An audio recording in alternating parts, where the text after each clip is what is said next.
All right, we've got an update on Devon White, the 18-year-old Mammoth High School student who was arrested last week on felony charges, including criminal threats against Mammoth High School staff and students. Devon White was in Mono County Superior Court in Bridgeport Monday afternoon for a bail hearing. The presiding judge kept a no bail status in place for White, and the bail hearing was continued for 1 week until May 8th.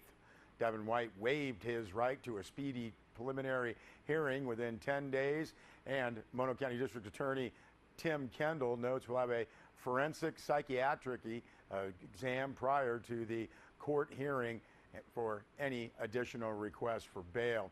Now, last week, an arrest warrant and search warrant were obtained for the arrest of Mr. White and a search of his parents' residence where he lives. Mammoth Lakes Police Department, joint operation, the California Highway Patrol, Mono County District Attorney's Office executed that search warrant, arrest warrant on White the next morning, April 24th. He was placed into custody without incident on his way to school.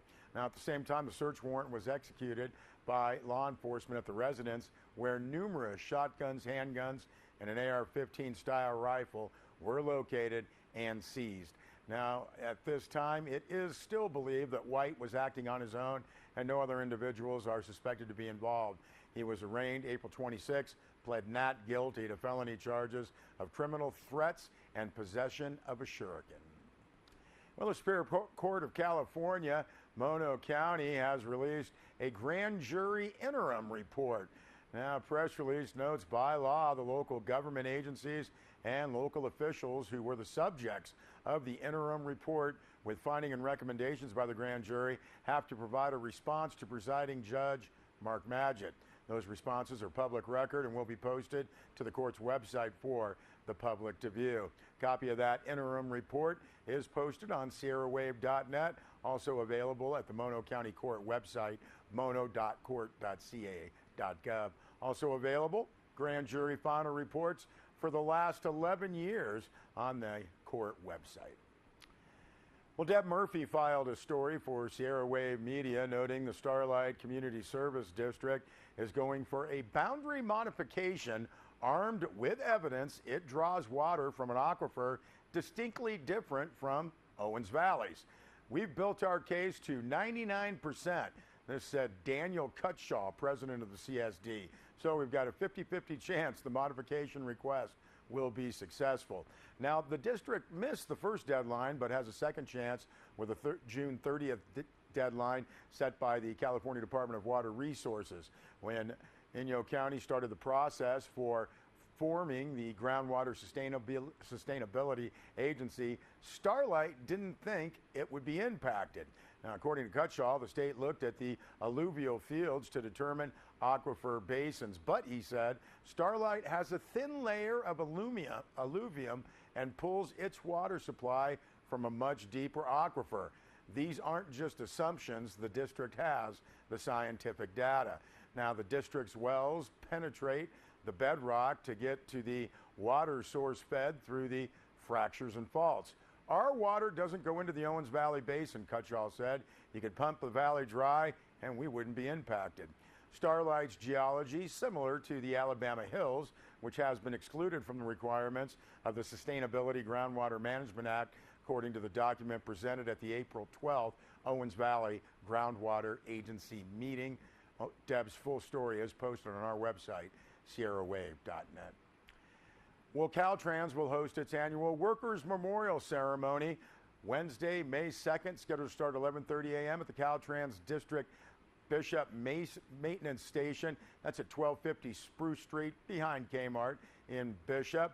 Ceremony will be held in conjunction with Caltrans Safety Awareness Week. Event is open to the public. Caltrans would like to encourage everyone to attend. Now, said Caltrans District 9 Director Brent Green, thousands of people report for work every day, braving the hazards involved in working on busy highways, roadways, and bridges across California. This memorial is a solemn reminder to us all that we each must do our part to keep California's roadways safe for everyone. Now, the press release notes the Bridgeport Maintenance Station crew has the honor of conducting the presentation of remembrance as Caltrans District 9 Color Guard. They will place flowers at the base of each cone to honor the fallen employees who have made the ultimate sacrifice. Again, that's Wednesday, 11:30 a.m. at the Caltrans maintenance station on Spruce Street. Well, Caltrans has also partnered with the California Transportation Foundation to develop 2 funds to benefit the families of Caltrans workers killed on the job. The Fallen Workers Assistance and Memorial Fund helps with the initial needs a surviving family faces, and the Caltrans Fallen Workers Memorial Scholarship is available to the children of those workers. More information, make donations, transportationfoundation.org. Well, in Mammoth Lakes this Saturday, this should be a fun and informative event. It's the Wildfire Community Preparedness Day. That's going to be from 9 a.m. until noon. Mammoth Lakes Fire Department, Fire Station number 1 on Main Street. You can learn about how wildfire risks, how to prepare your home, your family, and you can also hear firsthand experiences of wildfire, see what a difference defensible space can make. Kids are welcome. They're going to have some food there, demonstrations, tours of fire trucks and the fire station. Also, useful information about insurance. Mammoth Lakes Fire Safe Council, Mammoth Lakes Fire Protection District, and the Inyo National Forest, the Wildfire Community Preparedness Day this Saturday in Mammoth Lakes, 9 a.m. until noon. We'll be back with more news.